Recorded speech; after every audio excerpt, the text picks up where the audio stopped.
Hi everyone, welcome to our new জামাই ষষ্ঠী blog. জামাই ষষ্ঠী কি জানো তো? সেদিন শাশুড়িরা তার জামাইকে ভোরে ভোরে খাওয়ায় আর অনেকটা আশীর্বাদ করে। আর তারই প্রিপারেশনে সকালবেলা চললাম মাছ বাজারে গিয়ে বেছে বেছে নিয়ে এলাম ফ্রেশ পাবদা, চিংড়ি আর কাটাপোনা, আর তার সাথে খাসির মাংস, ওটা তো মাস্ট।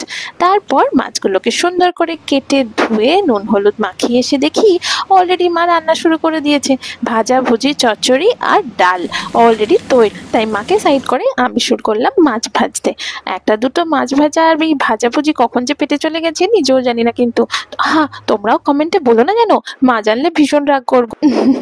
যাই হোক, তৈরি হয়ে গেল সর্ষে পাবদা উইথ ধনেপাতা আর চিংড়ি মাছের মালাইকারি। আহা, যা গন্ধ বেরিয়েছিল কি বলবো তোমাদের। আর এবার আসে খাসির মাংস, লাল লাল গরম গরম। এটা মায়ের সিক্রেট রেসিপি, আমাকেও বলেনি যে কিভাবে বানায়, কিন্তু এত সুন্দর গন্ধ বেরোয়। তোমরা কমেন্ট করে জিজ্ঞাসা করো তো, মা যদি তোমাদের জানায় আমারও জানা হয়ে যাবে। আর সর্বশেষ আসলো পায়েস, রাবড়ি পুরো। যাক, সব রান্না বান্নার পর এবার শুরু হলো থালা সাজানো।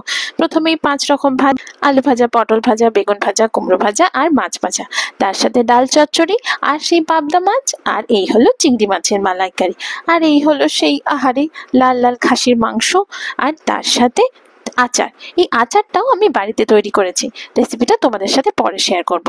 তার সাথে ছিল পায়েস, 5 রকমের মিষ্টি আর দই আর পাঁপড়। ওহ, আমি হাঁপিয়ে গেলাম। এবার শুরু হলো ফল সাজানোর পালা, আর তার সাথে আশীর্বাদের প্রদীপ। দেখো তো কেমন সুন্দর সাজানো হয়েছে। এবার শুরু হলো আশীর্বাদ পর্ব। ইনি আমার মা, যার একমাত্র উদ্দেশ্য হলো আজকের দিনে পৃথিবীর যাবতীয় খাবার তিনি তার জামাইকে খাওয়ালে ধন্য হয়ে যাবেন। তোমাদের মায়েরাও কি একই রকম ভাবে? তাহলে কমেন্ট করে জানিও।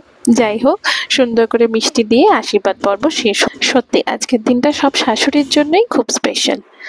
এত কিছুর মাঝখানে আমার আবার একটা ছোট্ট পুচকি আছে। এত সাজানো দেখে সে এত খুশি হয়েছে, তখন সে ভাবছে সে কোনটা খাবে।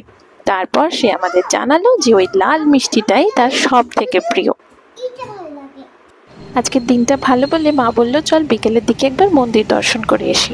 সেখানে গিয়ে দেখি ব্রহ্মোৎসব হচ্ছে। ব্রহ্মোৎসব হলো নারায়ণ পুজো, যেটা সাউথ ইন্ডিয়ার লোকেরা প্রায় 3 দিন ধরে করে, আর শেষ দিনে ঠাকুরকে পালকিতে ঘোরানো হয়। দেখো কি সুন্দর মন্দিরটা সাজিয়েছে।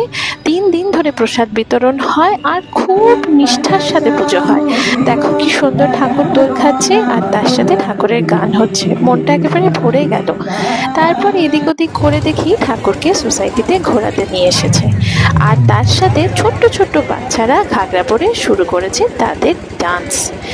এইভাবে পালকি সেবা বলে এটাকে। ঠাকুরকে সুন্দরভাবে সেন্ট্রাল পার্কে রেখে বাচ্চারা তাকে ঘিরে ডান্স করে। অপূর্ব লাগে দেখতে। সত্যি সাউথ ইন্ডিয়ার কালচারটা বড় সুন্দর। যাই হোক, এইসব করে আমরা আবার বাড়ি ফিরে গেলাম। ব্লগটা একটু বেশি লম্বা হয়ে গেল, কিন্তু আজকের ব্লগে যদি তোমাদের কিছু ভালো লেগে থাকে কমেন্ট করে জানিও, আর লাইক আর সাবস্ক্রাইব করতে কিন্তু ভুলো না। দেখা হচ্ছে পরের ভিডিওতে। টাটা।